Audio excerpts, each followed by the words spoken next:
Akhirnya Hovifah tolak jadi cawapres Anies. Selamat berjuang lagi Novel Bamukmin. Meskipun AHY sudah ngemis banget minta ditunjuk jadi cawapres Anies, tapi ternyata partai pengusung Anies yang lain, Nasdem dan PKS, terus-terusan mencarikan sosok cawapres yang tepat untuk capres yang didukungnya tersebut. Seperti PKS pernah merayu Sandiaga Uno untuk jadi cawapres Anies. Bahkan ketua DPP partai itu, Mardhani Alisera, pernah berjanji dia akan sujud syukur kalau Anies dan Sandi berpasangan pada Pilpres 2024. Banyak suara menduetkan Anies Sandi.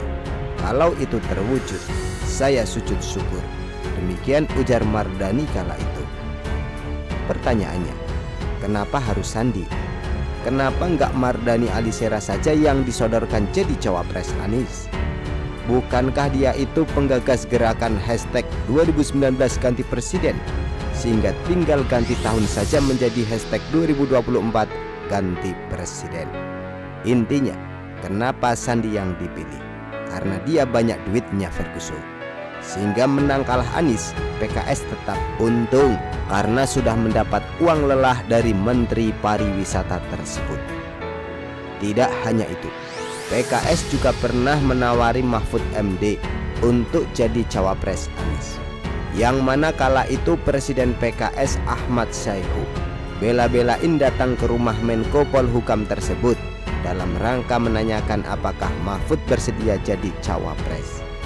Tapi pada akhirnya Mahfud MD menolak tawaran tersebut dengan alasan kalau dia yang jadi cawapres Anies, maka koalisi perubahan bisa bubar. Karena dia tahu AHY juga menginginkan posisi itu. Sehingga kalau Mahfud jadi cawapres, bisa saja AHY ngambek lalu membawa Partai Demokrat keluar dari koalisi perubahan.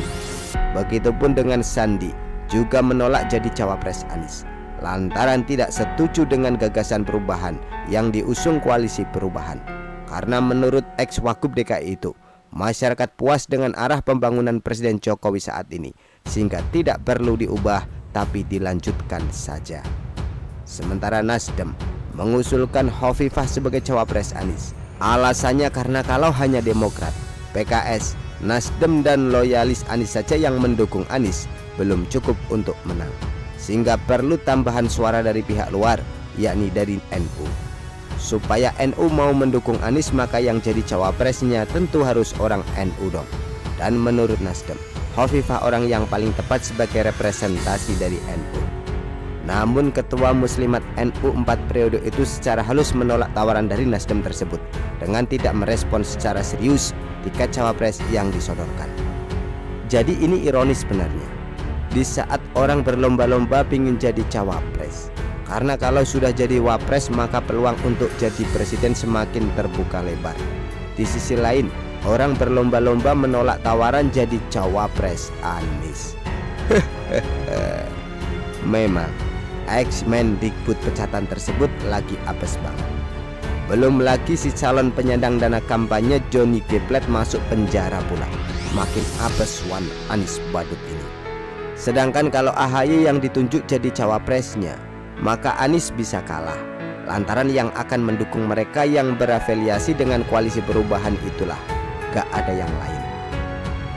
Memang sih AHY pernah disebut sebagai anggota NU oleh Kepala Bamkostra Partai Demokrat Herzaki Mahendra, yang dikatakan juga ia mendapatkan kartu anggota NU pada 2017 silam langsung dari Ketua Umum PBNU kala itu Said Akil Siroj. Tapi itu hanya orang NU formalitas doang. Nama AHY tidak benar-benar melekat di hati kalangan Nahdliyin, dan kontribusinya untuk NU juga nyaris tidak ada. Jadi meskipun dia dikenalkan ke publik sebagai orang NU oleh Herzaki, tapi tetap saja tidak akan dipilih oleh kalangan Nahdliyin. Itu juga yang turut menjadi alasan kenapa Nasdem kental banget menolak AHY jadi cawapres Anies. Lawang memang gak potensial kok. Terbukti nyalon gubernur DKI saja kalah, ngapain juga dipaksain harus ikut pilpres. Surya Paloh saja yang jelas-jelas politisi senior, ketua umum sekaligus pendiri Partai Nasdem serta punya media, tetap saja dia nggak mau jadi cawapres Anies lantaran merasa tidak layak ikut pilpres. Apalagi si AHY, politisi digoreng dadakan 35 ribuan. Namun apapun itu, baik dan buruknya yang terjadi di dunia tetap saja ada dampak positifnya atau ada hikmah yang bisa diambil. Seperti Hovifah menolak tawaran jadi cawapres Anies dan AHY ditolak jadi cawapres Anies, memberi manfaat bagi Novel Bamomin. Lantas, apa untungnya bagi Wasekjen PA 212 itu? Ya, peluangnya untuk jadi cawapres Anies semakin terbuka lebar. Bukankah dulu ia pernah berkata, siap jadi cawapres Anies pada Pilpres 2024?